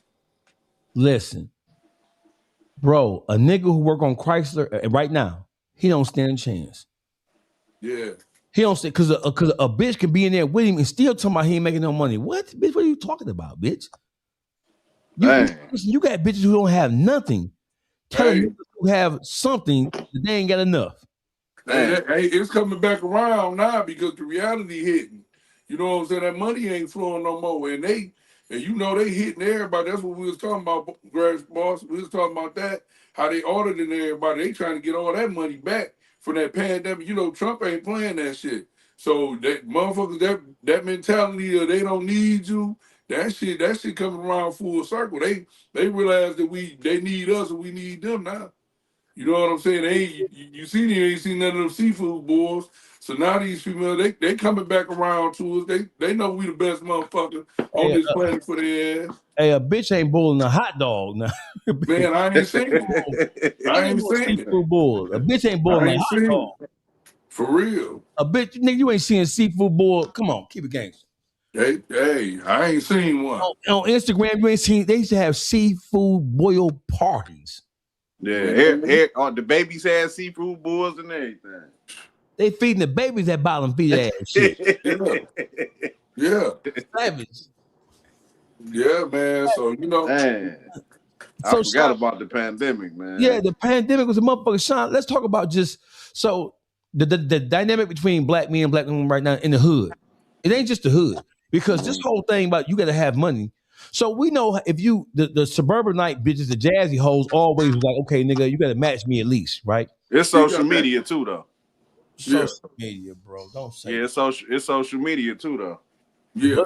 What about? Let's talk about social media. What is it about social media that has women convinced that a nigga gotta pay and have niggas get? Because it ain't just the women who convinced niggas get to pay. It's the niggas convinced that they have to pay in order to get bitch attention. It's the other shit that they seeing that the entertainers getting and the rappers. The likes that they get 100 likes and 100 niggas tell them that they beautiful. They don't give a fuck about you. Yeah, true that. Yeah, it's big facts, man. So it's it ain't just it's a couple of things to me. You know what I mean? Listen, it's multiple. You know, let's create the top 5 things that have led to black men and women not being on the same page in modern time, not no old school shit from welfare reform and the white man kicking the. What are the top 5 things right now that a bitch got a nigga fucked up on? Let's talk about it like that. What are the top 5 things that a bitch you got me fucked up, bitch? Well, number one to me, I ain't competing with no motherfucking body. You know what I mean? We didn't put ourselves in competition against each other. I'm not gonna compete against myself. You know what I'm saying? I'm not gonna do that. It's gonna be what it is. You know what I mean? You can believe that shit you seeing on social media all the fuck you want. Everybody only gonna post the best shit on there. You feel me? They ain't gonna tell you about them bad times, you know what I'm saying, or what it took to get there. They just want you to see the shine. You feel me? They ain't telling you about. You gotta trust the process. So if you ain't gonna be with me in the process, I definitely don't want you there to reap the reward. So you know, I'm not, like I said, I'm not gonna compete against me. I don't give a fuck. What's number 2? That's a good one. Listen, we are competing against ourselves for a bitch who ain't shit. That's a fact, Jack. Yeah, a bitch gonna fuck anyway. A bitch gonna fuck anyway. You got all these, they got this list, man. You can't have kids, you gotta do this, you gotta mix XYZ, you gotta own a house car, you know what I'm saying? But what are you coming in the door with? But this is not for everybody. This is not for saying every female on here is the same, but a lot of the motherfuckers ain't got shit to offer. And they got this long list of shit. Wait a minute. You just said, did you hear what you just said, Gratiot Boss? He just said. Let's talk about these bitches on their list is you can't have no kids. Bitch, what do my kids got to do with you, bitch? The fuck is you talking about? And but they be having 2-3 kids. And bitch, that's because they're whole selfish and they don't want you to divide your time. They want to get that part. That's what they want to do. So a bitch will tell you can't have no kids. They got kids. 2-3 of them, 2 different baby daddies. And 2-3 baby daddies. A bitch got 2 kids, got 4 possible baby daddies. Yeah. Bitch, I 2 impossible. Bitch, but you know what be crazy? And then some of these suck ass niggas let these type of hoes take them away from their kids for being a father to their kids and go be a father to this bitch kids. You get what I'm saying? So she don't, you know what I'm saying? They take you from taking care of your responsibility, but they want you to be there for theirs. Like, nigga, is you dumb? Nigga, I can see if I'm in a relationship with a bitch, of course I'm gonna do what I gotta do over there, but you ain't gonna tell me what I can't do for mine that's over here. I don't give a fuck what. That's what we gonna separate at right there. But a lot of these niggas do it. A lot of these niggas is watching this podcast right now with a bitch, got kids before the bitch, and this bitch in his ear telling him, oh, you can't do this and that. She regulating how he father his kids outside of her, but he can't say shit to the kids that she got outside of him. And he just there putting out a dog. And let's they wouldn't saying bitch so much because but this is not a podcast. This is a conversation that we are giving you guys access to. That's why. So somebody say, it said, why are you gonna be in a relationship with a bitch? Let's start there. So listen, hood niggas call bitches bitches. Hood niggas call women bitches, and we don't even mean no harm by it. That's just so what was happening here. You're on the inside of a conversation amongst men. So we're telling y'all how men think and how men perceive things. So you're being blessed to be present for this conversation because now you know. It says, come on, my melanated people, use your vocabulary. We is bitch, hoe, stinking ass bitch. We is using our vocabulary, but it's the truth and the truth is the truth. Hey, listen. So we talked about the current state. So a lot of things that happen between black men and black women right now, it puts us at odds with each other because from just the outward, just from up close and personal, it appears as if we don't have an understanding. We are so far removed from having an understanding with each other, black men and black women, that I don't think we know how to correct or repair all the different things that cause us to fall. It's like we're in a never-ending vicious cycle. Black men don't trust black women. Black women don't trust black men. The kids are being raised up in communities where there is no protection. Women are not being protected. And I think black people, period. We're the only race of people who don't protect our women, and we don't. Is it because we are incapable of doing it, or because we at such a crossroad with our women that even when we try to protect them, they reject the protection that we offer? Which one is it? Man, we always behind the 8 ball, bro. That's the problem. We always behind the 8 ball. You get what I'm saying? So the way this shit designed out here, man, we gotta understand that we're not the problem. Black women ain't the problem. It's us going outside of ourselves trying to go to get somebody else's approval. Fuck their approval. We gotta be approved within our own community. Big facts. We going out every time I look up somebody. The moment you post something, the motherfucker get mad. If you post something and somebody don't like it, it do something to these motherfuckers' psyche, man. It's like they ready to go kill themselves. You know what I'm saying? Because they posted their best picture or their best video or their best moment in life and don't nobody like it. These motherfuckers get suicidal, man. You know what I'm saying? So we seeking approval. So 1-800 you got that self-love, you don't need validation. Right. 1-800 Get Game says top 5 things to generate black love: knowledge of self, knowledge of God, effectively communicate what you stand for and what you stand for, take care of kids, be okay with being a role model. Hey, listen, that right there. If you was to tell that shit to one of these modern females, they would look at you like you crazy as a motherfucker. No, they're gonna call them broke. They're gonna call you. That's conversation of a broke nigga. I hate to say it like that, but he might be a business owner, but the way they perceiving shit now, they gonna say, "Oh, that nigga broke. That nigga broke." That's what they gonna say.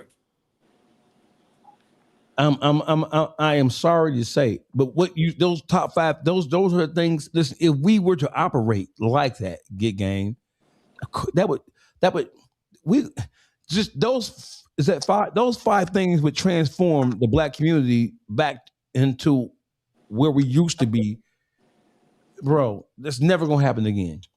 Those top 5 things you name, they're never gonna happen again. You know why? Because they're not cool. Black people respond to what's cool and what other people think is cool. Did you just hear what Shawn said? Black people, we primarily respond to what other people think about us, feel about us, and how they're going to perceive what we do. What you just said is absolutely correct, but that is not the current state of black men and black women. That is not the current state of how black men and black women deal with each other. It's not. It's not. And Pedicure said that's the foundation of, that's what he said was the fundamentals of life. It is. But black people, as you know, we're not operating based on no fundamentals of life. We are living. Listen, black people, and I'm not even gonna say black people. Survival mode. We are in survival mode. One, you just said it. Number 2, survival mode. We are so far removed from fundamentals of life. When's the last time you had a conversation with a group of women from the hood, and the conversation was about fundamental anything? The last conversation you had with chicks from the street was Ari got caught up fucking Lil Baby and was cheating on Moneybag Yo. That's the last conversation that most black men have had with their women. We ain't talking about what brings life back to our community. We ain't talking about how to correct all the shit that we do to ourselves. And I'm not blaming the white man for anything. I'm saying that the problems that we have as a people now, right? Of course there is systemic racism.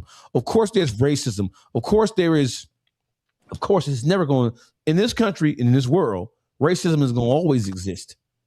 The issues that are most pressing to us are the things that we do to ourselves. Bro, when Gratiot Boss come through with a new whip, I've seen him. He ain't worried about nobody from across 8 Mile robbing and taking shit from him. He worried about a motherfucker who looked just like him from his hood, or somebody been eyeballing his pockets, pocket watching. trying to do something to him. We ain't worried about listen, in Detroit, a black city. This ain't like Alabama. We ain't worried about no white man coming to take shit from us. Not one time have you ever worried about a white man shooting you. Hear me, I'm lying. In Detroit. No.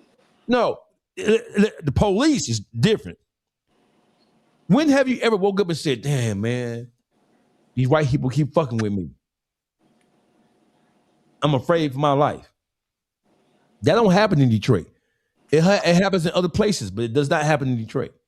The only thing that niggas in Detroit scared of is the police and the niggas in the hood. That's it. Going back to it, because we in competition with ourselves. And we worried about competition with ourselves. We ain't talking about how we gonna build. We talking about how we gonna destroy. Like you said, if you think about the average conversation with a female in the hood, she gonna be like, "Where the weed at? What y'all sipping on?" You know what I'm saying? You know what y'all got up? They ain't talking about nothing that's really gonna take us out the hood. I ain't heard it yet. But I think the black race more worried about ICE fucking with the immigrants. Them motherfuckers don't even like us. Shit, we ain't worried about that shit. Only a lot of them motherfucker worried about that shit. Fucking with them. Them motherfuckers don't even like us. Yeah. Yeah, them motherfuckers don't even I ain't worried about fucking ICE. Fuck ICE. Shit. So listen, so last boy work said the systemic racism, the reason why we in position, we in robbing each other to pay, rob each other to pay us our reparations. Hey, last boy work, they ain't giving a motherfucker or another motherfucking thing. The closest you gonna get to reparations is food stamps.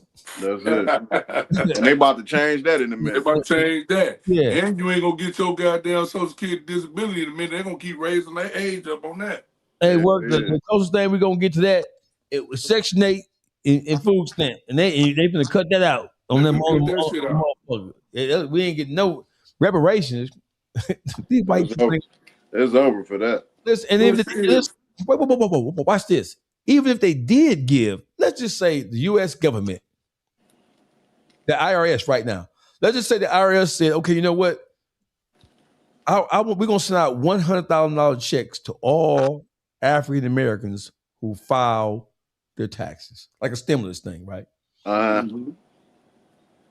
What you think the majority of them black people are going to do? The first thing they're going to do is go buy another car. Buy another car. That's number one. Yeah. Number two, they're going to go to Hutch in Detroit. They're going to get a diamond choker. In Detroit, if the federal government was to give everybody in Detroit $100,000 in their income tax return, the first thing they're going to do is go buy a new car. Right? With their fucked up credit, interest rate high as motherfucker. They motherfucking interest rate gonna be 19.6% on they fucked up ass credit, right? Yeah. The second thing they're gonna do is go to Gary, Hutchins, Will they were DHing them, Mike's, yeah. Golden Sun. That's Gary. Golden Sun over there with Big Head. Shout out to Golden Sun though. That's the first thing they're gonna do. Niggas, listen, the white man just gave niggas some money in the pandemic. And niggas is more fucked up now than they ever been. You know what, Dawgface, man, on some real shit, they might as well give niggas their motherfucking reparations. You know what they're gonna do? They're gonna give it to them, niggas gonna give it right back. That's the fucked up part about it. They so stupid. It said in the Bible, the fool and his money is soon apart. They can give us the money, and like you said, we're gonna find some dumb shit to book. We're gonna spend it on all liabilities. We're not gonna get any assets, anything that's worth something. We're gonna buy all liabilities, all of them. They're gonna have the money back in a split second. Hey, listen, ever since I've been knowing Gratiot Boss has had a business, a brick and mortar business, right? And he actually one of the most caring, giving. As for a street nigga, this nigga, you being around him, you're not gonna sit around him and be broke. You're gonna be able to get some money just by being around him somehow, some way, depending on your level of hustle, right? Yeah. How many motherfuckers have watched this month? And he ain't even old though. He ain't even old as me and you, Sean. How many motherfuckers have you seen have learned from him? How many motherfuckers did you know got some money was around him during the pandemic and niggas didn't follow his lead at all? They look at him like, oh, he got a business he go to every day. Nigga, that business allows me to live well and do well. Yeah. Right? Ain't nobody call him and said, man, dog, you didn't have a business since we was kids, bro. What can we, and the business that he got, but I ain't even gonna say what it is. You still got the same business? Yeah. The business that he got is a business that niggas need. Absolutely. Cause I done bust a many a bitch window, sucker stroking. It ain't tricking if you got it. You big dummy. You big dummy. You big dummy. You big cold-blooded dummy. Big dummy, see what you did? I done bust a many a bitch window out, bitch. Hey, boss, business good, then, ain't it? Yeah. Hey, listen, bro. Hey, the game been good to me. Listen, I'm gonna tell you something, man. I'm gonna tell you something, Sean. He should open 24 hours a day. Let me tell you why. Bro, I have been up at his shop. We sit just talking about music or whatever, right? Let me see what's the hottest days. Saturday morning. Yeah. Saturday morning or Friday morning. Because Thursday they go out to floods and shit and hoes down there. You know what I'm saying? Saturday morning, all you saw was some of the baddest bitches in the world pull up to his shop. Every winter tow truck that bring that bitch up there. Yeah. They ain't got to with another bitch about a nigga who don't want neither one of them. Every window in that bitch bust out. And this how you look, Sean. Hey, Faye, but he ain't tell you they wasn't paying him for it. He was tricking. Oh no. No, man, we need that money. We need that money. There. I'm fucking with you. No, for real. I didn't see some bad motherfuckers come up there and like, but I'll pay for that window, bitch. What's your number, bitch? What's your Instagram? What's your Instagram at? Gratiot boss, F.O.E. Shawn The Don. Hey, listen. What up, dope? What can we do as men? Because I'm on a kick. I'm on this kick right now. I'm on this kick. The kick I'm on is this. The problems that we have as a people, black people.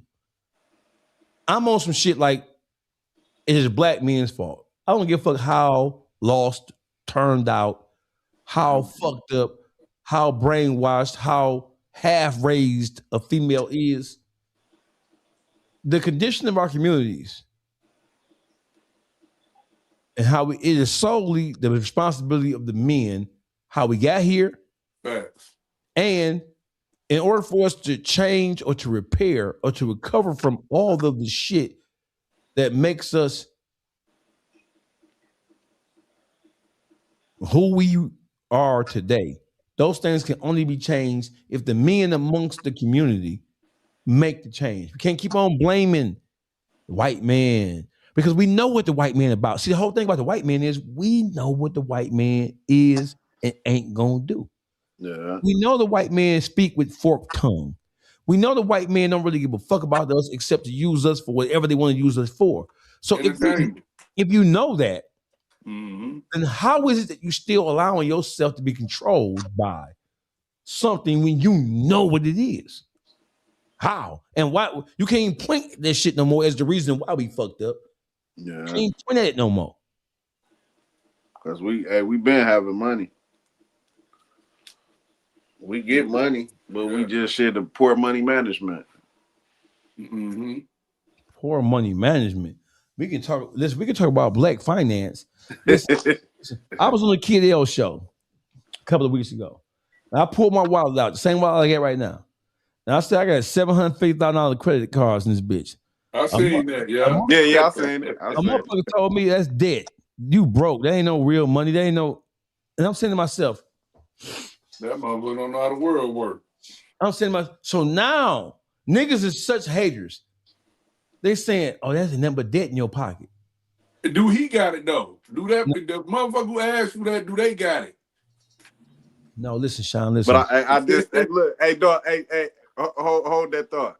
But I just told you that the other day, motherfuckers called me, hey man, you think I don't keep money. As soon as I get it, I put it back out there like a boomerang so it can come back to me. I let it work for me.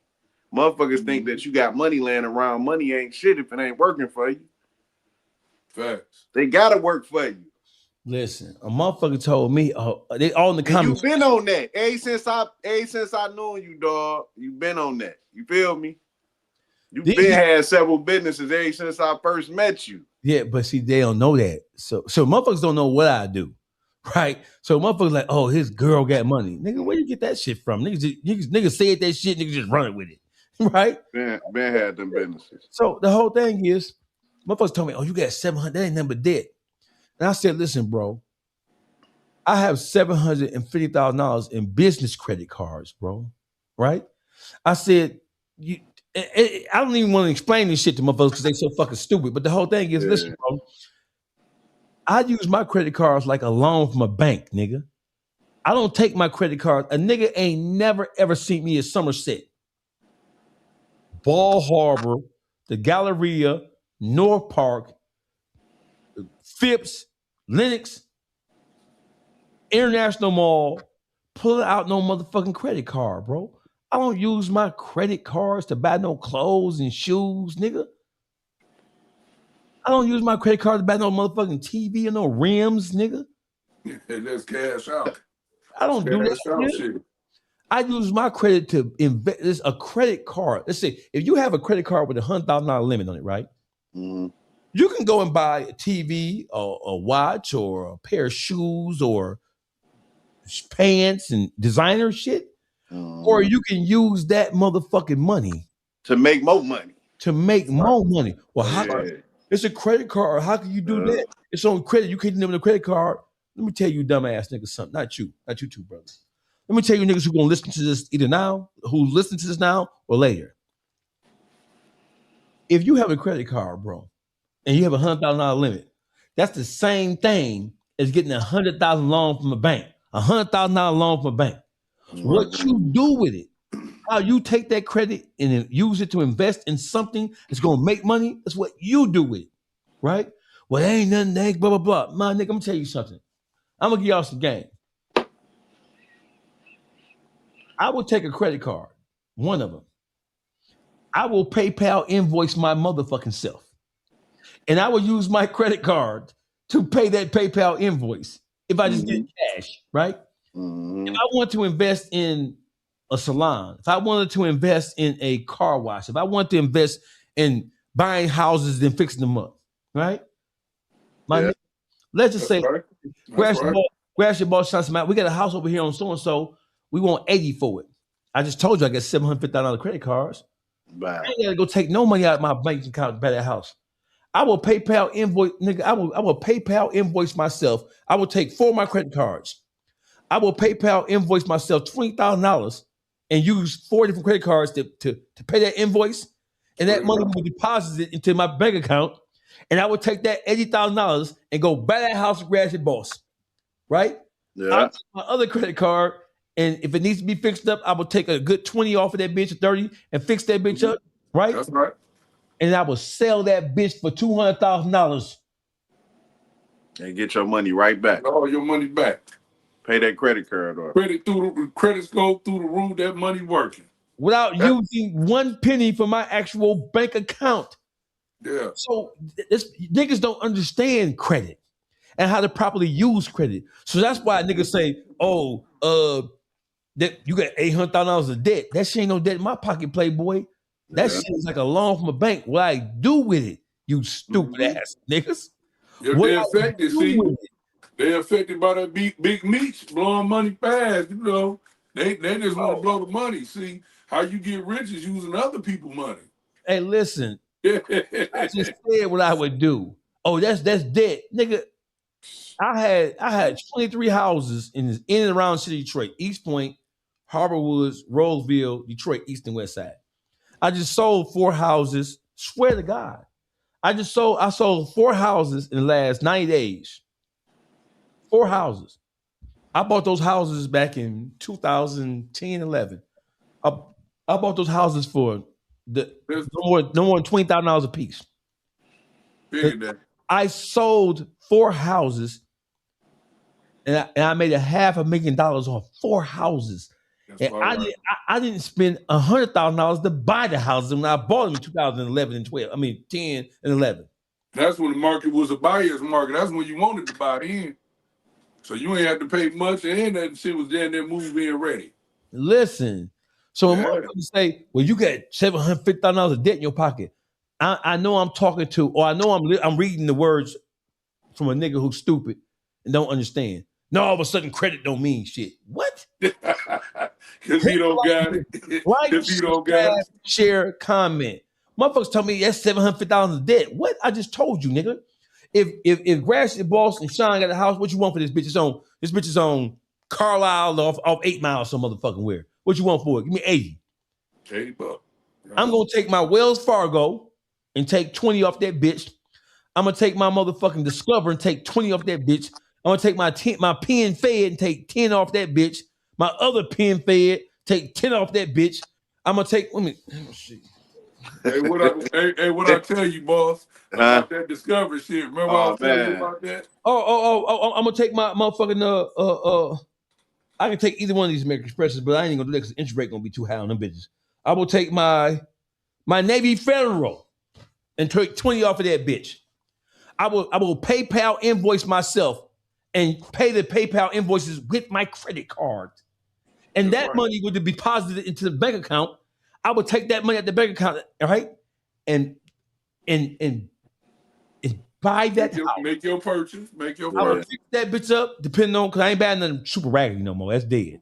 Hell no. I will flip that bitch and get 220 off of that bitch. I will pay my credit cards back down, and I got 100,000 to the good. And they gonna give you an upcrease. Hey, you know what you're talking about too. hey, Dawgface, you definitely know what you're talking about because right now this is a seller's market. So you said in the last 90 days, this is a seller's market. You got to be in it to know it. You know, you got to be in it to know it. So when motherfuckers are talking like that, bro, I be reading that shit. Oh, that's debt in your pocket, bro. I don't even be arguing with niggas like that, bro, because I know you don't know.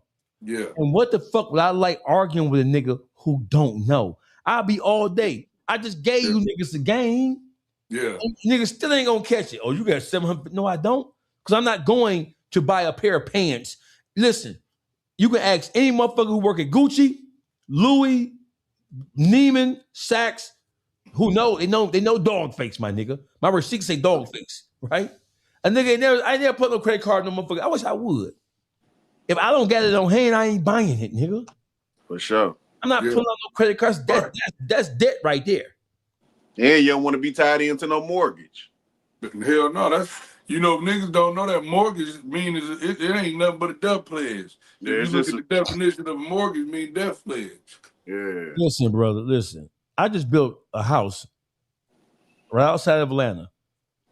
And total is $1.3 million total for all the upgrades and the lot, everything. I bought an extra lot next to that. Nice. I use credit to buy it. Mm-hmm. I use credit to buy it. That's right. Right? I own 23 houses. I sold 4 of them bitches, right? I got almost $500,000. It was a conventional loan. I got the conventional loan. I took all that motherfucking money and dropped that bitch down. I dropped that bitch down then in half. My motherfucking mortgage note on that motherfucker is worth 1.3. Because I got my credit is good. So, right? My motherfucking mortgage payment on that bitch right now is $3,200 a month. Mm-hmm. All of my houses in Detroit are rental properties. There's somebody in all of them except one. That's the one when I come back. Because, right? I take half of my rent and put half of the rent money in escrow because the house needs to be having any repairs or into property taxes and shit like that, right? Right. Take the other half and put it in my IRA. I've been in prison. I don't got no retirement shit. Yep. I have interest-bearing accounts. Morgan Stanley. What the fuck?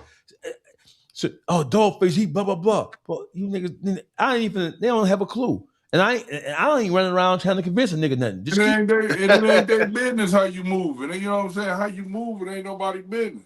Keep on, just keep on thinking that you know what the fuck going on. That's cool with me.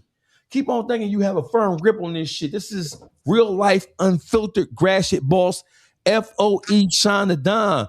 Let's close this out, fellas. What do you all want to say? This should have been called financial literacy. Should have been. Should have been. Should have been. Should have been. Should have been. It should have been called financial motherfucking literacy, man. Hey, gentlemen, I would love to have y'all back for a second episode of this, man. I love y'all, man. Salute. Black is black. Y'all know what it is, man. You know what it is. Peace. Salute. Peace. Yeah.